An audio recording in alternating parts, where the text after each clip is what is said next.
China loves to fake everything. Today we'll discuss two aspects of that. This video here shows 3 African marathon runners seemingly giving up the pace to let Chinese marathon runner He Jie take first place in the most recent half marathon in Beijing. That happened on April 14th. They show the moments in which He Jie was allowed to go ahead of the 3 and the other 3 runners visibly slowing down while gesturing He Jie to go on to the win. In the controversial aftermath, the authorities are allegedly investigating. One of the Kenyan runner, Willie Manangat, first claims that he let He Jie win because he is my friend. 6 hours later, though, the headline changed to that Willie and 2 other African runners were actually pacers for the race. Now, pacers are very common in marathon runs because it's to keep the race on time, and they often rotate as they get tired, or they have a set record times to keep for a certain number of goals. Now, in some cases, you do have pacers to help keep a runner on time to break some sort of a record. As in the case for He Jie, he was attempting to do a record-breaking run. Now, you could say that the elite runners from Africa are hired as pacers as they're able to keep the pace for the entire run, but that's usually not how the pacers work and how they wear their bibs, because in this case, there's nothing that could identify them as pacers. So they're in fact wearing regular competitor clothing for this particular run, meaning that they participated in this half marathon as runners rather than pacers. As well as the final results show that they actually are listed as 2nd, 3rd, and 4th, that being Bakila, Keter, and Managat respectively. He Jie only finished 1 second ahead of the 2nd runner, and they even showed up on stage together. So I guess some of these are somehow private pacers that they hired for He Jie himself. But if they were truly pacers, why not just put on the bib and say that they are pacers? Why did they first deflect and lie about the fact that this was somehow a mutual agreement because of friendship? Now, obviously, you don't see those neon green sort of vest or runner bibs that they wear as pacers, so I think that doesn't stand. Now, Willie Manangat did go on to say that his agent told him to come to Beijing and be a pacer, so that he, of course, got paid to do so and to run here in this competition. But throughout the entire race, there was never actual pacers that participated in the run alongside them, this particular group of 4. And in fact, He Jie didn't say anything about pacers in a post-race interview with state television BRTV. So maybe He Jie didn't know about the pacers, but it is a normal part of the competition. So was it so considerate of the organizers that maybe the pacers could affect his attempt at breaking a record that they decided to just do it secretly? Or wouldn't it actually be the opposite? If pacers were here to help him run faster or get him motivated, that might be a better outcome, because in the end, he didn't really break the record.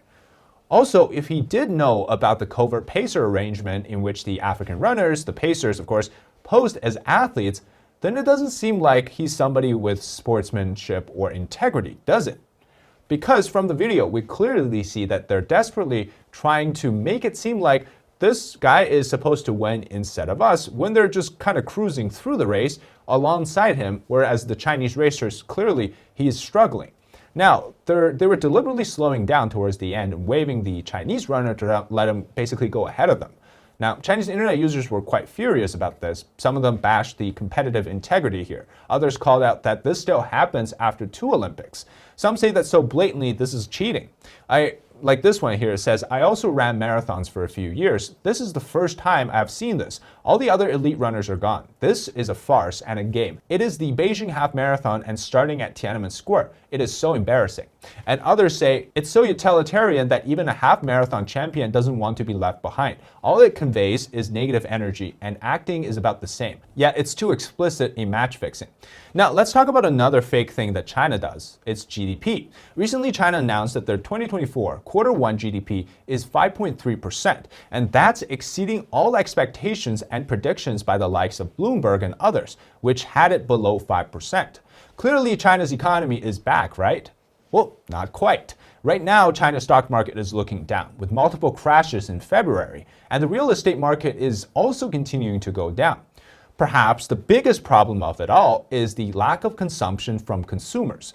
Retail sales of consumer goods, comparing data from 2023, remember this was back when COVID was still looming in China in January to March, which is Q1. Compare that to this year's data when COVID technically is no longer an issue. However, there's still COVID happening in China, it's just they don't tell us anymore. But anyways, the numbers show that it's an increase of 4%. But guess what the Statistics Bureau actually reported it? Well, they reported it as an increase of 5.2%. So that's a straight lie. Now, just pause the screen and do the math yourself. So I'll circle the numbers here and you can calculate it. If we can do simple division, we can find that this also happens throughout the entire reporting process of their data, comparing this year to last year and prior years. If we just single out on the goods sold in stores, it's even worse, a 0.1% decrease.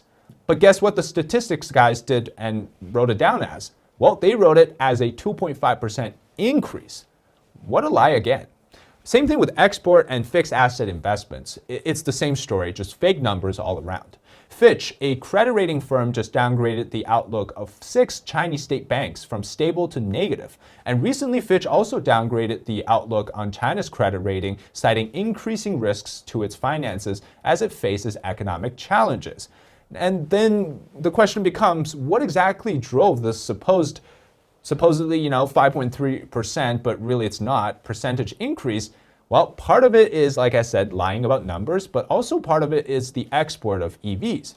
And let's again take a closer look at China's numbers, okay? So the added value of the primary industry, aka agricultural, on a year-on-year increase is 3.3%. The added value of secondary industry, so things like manufacturing, was an increase of 6%. And the added value of tertiary industry, so things like service, was increased for 5%. Now, it looks pretty good right now, right? Well, again, until we pull out the data from last year, you would think that it's good. In the first quarter of last year, the added value of the primary industry was 1,157.5 billion yuan, which is actually a negative 0.32% growth when calculated against the 2024 data, not 3.3%. The added value of the secondary industry was 10,794.7 billion yuan, which is an increase of 1.76%, not 6%. And again, against the 2024 data. And then the added value of the tertiary industry was 16,547.5 billion yuan, which is an increase of 5.7% and not 5%. Now keep in mind, the tertiary industry includes a lot of the state and government function, so that's why that percentage is so much higher. Now the bigger problem is that the CCP's Bureau of Statistics will calculate the total GDP based on current prices rather than the growth rate, which is calculated on a constant price. So there's a huge amount of flaw in the way that the Bureau of Statistics would do things, and that's structural in terms of collecting data, calculating it, and a lot of them don't really make sense. There are flaws in comparison from year to year, as well as the way that they present the final percentage, which is that 5.3, making the overall production an increase actually of 3.97%, not 5.3%. And that's only using the state numbers. Now keep in mind, last year's first quarter GDP was 5.2%, so it's 0.1% lower. But keep in mind again, that was during the highest wave of COVID post-lockdown in China. People were running out of basic fever medicine, and there were even closure of government buildings for months. And so this year's production is 1 extra month worth of production compared to last year's quarter, right, from January to March. Yet it's supposedly only 0.1% more than last year. So the difference is already huge. Their data is fake, but why would they still dare to release a set of data so blatantly false? Well, I think they actually did grow, but it's due to certain parts of the growth. EV exports, among other things like solar panels and batteries, the so-called new big three in production. And that's why they can dare to claim that a 6% growth is happening in their secondary industries, which is again, manufacturing. Now, just because you produce a lot, especially in the case of China, so much that they're now at overcapacity, doesn't mean that they can consume, digest it all domestically.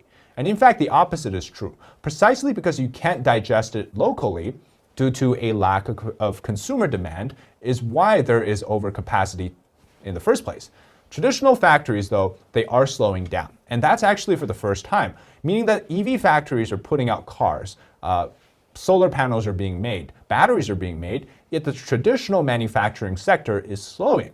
In fact, it is the entire industrial output slowing. Retail sales disappointed, as we've seen with the consumer side of data, and capacity utilization declines, yet the GDP growth accelerated. How is that even possible?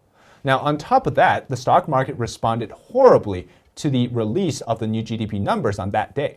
According to Caixin, China's sort of version of Wall Street Journal, the Shenzhen Composite Index fell by more than 2% on April 16th, which is the day it was released. Shanghai Stock Exchange Index fell by 1.53%.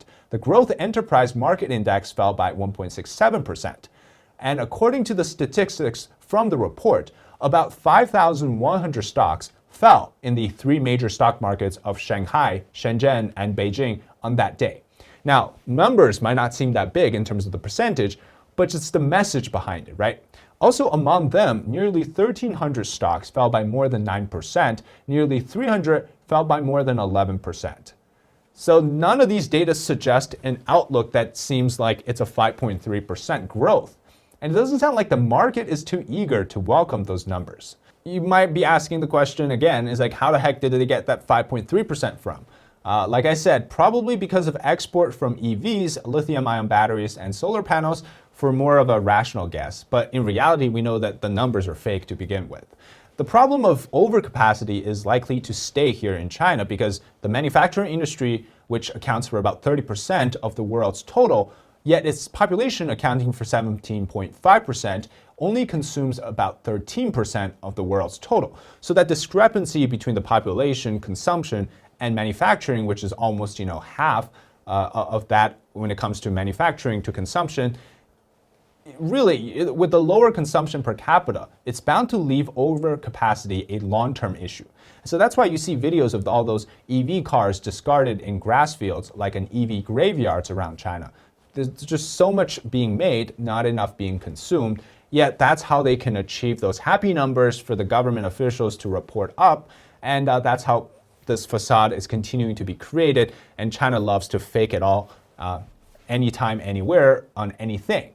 All right, that's it today for the episode on how China fakes everything with two aspects, one in a marathon and the other in their GDP. If you enjoy the content, leave a like, comment below your thoughts, and subscribe to our channel. Until next time, bye-bye.